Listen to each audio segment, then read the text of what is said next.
The New England Patriots are back. Chris Hasselkai, Long and Terron Armstead. Patriots would be the 2 seed in the AFC right now. Huge game this week against the Tampa Bay Buccaneers. It's on CBS, 1 o'clock Eastern time. Where do you start with the Patriots? Do you start with Drake Maye, who's right there in the MVP running, and maybe the next Tom Brady there in New England? Or do you start with Mike Vrabel, the first-year head coach, returning home to lead that team? I struggle to talk about the Patriots because they are good. And I hate to say it. I do. They have built something there that is looking to be, it looks to be sustainable.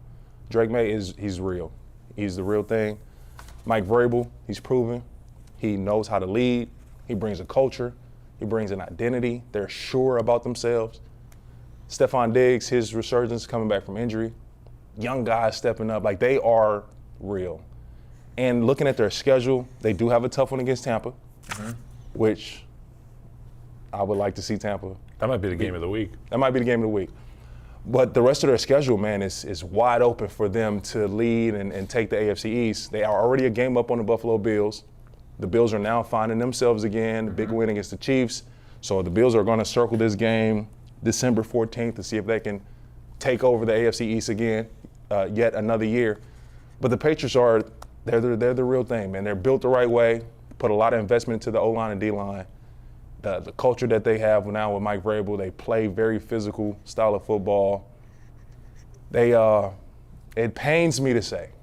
Why does it pain you so much? I'm a Dolphin. Yeah, I'm a Dolphin, bro. Come on, I know, it's only been a year, like me man. talking Packers, man. Yeah. Well, I heard you both say off air that you would love to play for Mike Vrabel. Why is that?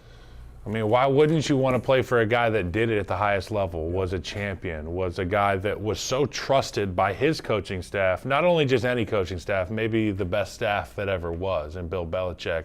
He was able to play both sides of the ball. They threw him the football, bro. A lot. So when you're in these locker rooms and there's guys who are picked to do those special operations, as I call it, like we gave Khalil Mack the football in 2018. And it takes a special individual to be able to come to the offensive meeting, get the trust of the coaches. Yeah. I mean, people's livelihoods are on the line. Vrabel's one of those guys, and now he gets to lead men, and I think that's special. But if I'm going to do the answer the question that you asked him, it starts with Drake Maye. There is zero substitute for playing within the system.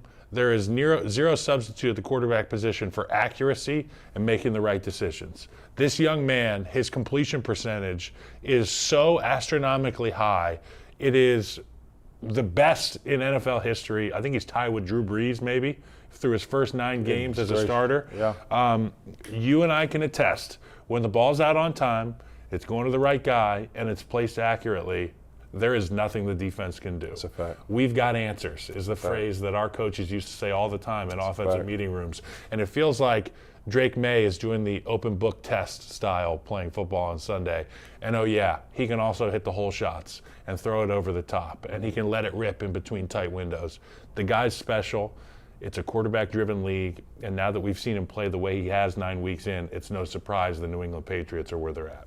You played with Drew Brees when he was putting up those ridiculous completion percentage numbers. Now, comparing those quarterbacks sounds silly. I mean, they're two totally different guys. They're about guys. A foot apart. Yeah, but do you see similarities in them, having played with Drew Brees for so long? I see similarities in his decisiveness, how he's able to assess the defense and figure out exactly where he's going pre-snap. Because when you're talking completion percentages that high, you're not waiting for things to develop. Like, you have foresight. You have to, because of so many disguises now in the league and the way that these gaps close, these windows close.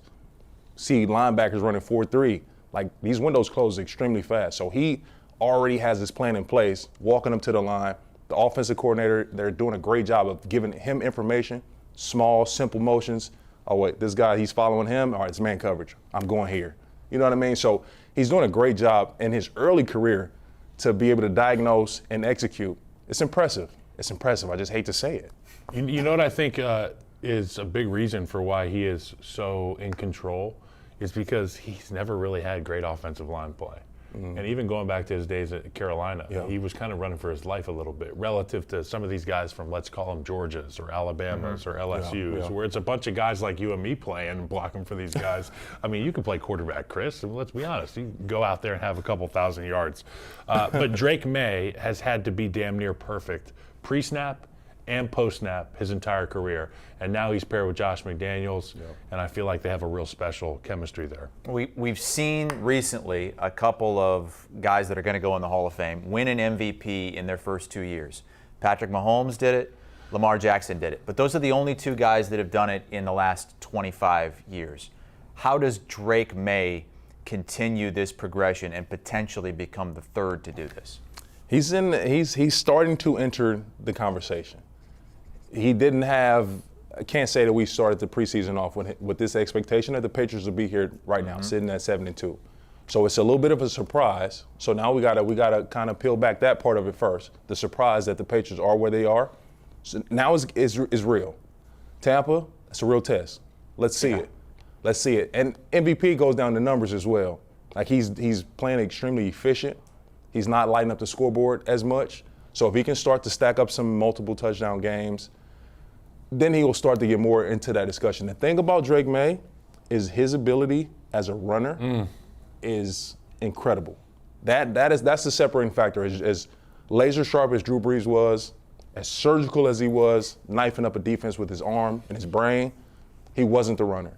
Drake Maye is showing that type of precision and decision making from a pocket presence, but his ability to extend plays and create problems as a runner, that's what makes him different. If Drake Maye is going to win the MVP, it will have to be as a result of sweeping Buffalo this season and getting at the bare minimum one playoff win. If Drake Maye can pull that off with the quick turnover in New England, I think he could be the MVP at the NFL honors. When you look at the Patriots' schedule, I mean, in your last place, you get an easier schedule. They've had, quote unquote, the easiest on paper to this point. They do have the win over Buffalo, and they have the easiest moving forward. You were on some Dolphins teams. It was like, yeah, you can beat up on all these teams either at your weight or below, but you maybe not necessarily can you take down the behemoths. Yeah. What gives you reason to believe that this Patriots team can do something like that, can sweep the Bills, can win a playoff game? The thing about it, man, I've never been a guy that goes into strength of schedule or you play who's on the schedule. You play, and it's an NFL team. Like, I've never been a guy that just, it doesn't matter as much. You saw the Panthers go in to Green Bay and win as a 2-touchdown dog last week. Yeah, listen, that's what I mean. It's any given Sunday. We say that for a reason. In this league, every team is talented, every team is capable. So the Patriots' schedule is favorable for sure. You know what I mean? They got this Bucs game is huge. And you got the Jets, Bengals, Giants. That is, we expect them to go 3-0 on that run. Bills, Ravens, Jets, in with the Dolphins. They're going to lose to the Dolphins. Hell yeah. I'm holding on to that. But no, seriously, the Bucs game, the Bills games, the Ravens game, that it gives them that rehearsal for playoffs. Like, they do have playoff dreams, aspirations. They feel that they are going there. So these top teams, it gives you a chance to really test your might, to see exactly what you have moving forward. And that's all this is, what the season is dress rehearsal. You keep fine-tuning for January and February football. Yep. It all starts this week, and it could be a Super Bowl. This game's going to be awesome. I mean, dude. The Bucs are getting healthy. Bucs are getting healthy. Bucs fans are pissed because Pats fans are saying Drake Maye MVP. Pats fans are saying, Baker's going to have his guy back. They're both top 5 I in think MVP. Gedecke's coming back, the right tackle. So you're going to get to look at the Bucs, what their offense is supposed to look like here. They play with backups for a large part of the season. We got our A crew there, Tony Romo. Tony. And Jim Nantz in the booth. 1 o'clock Eastern time on CBS, the Patriots and the Bucs.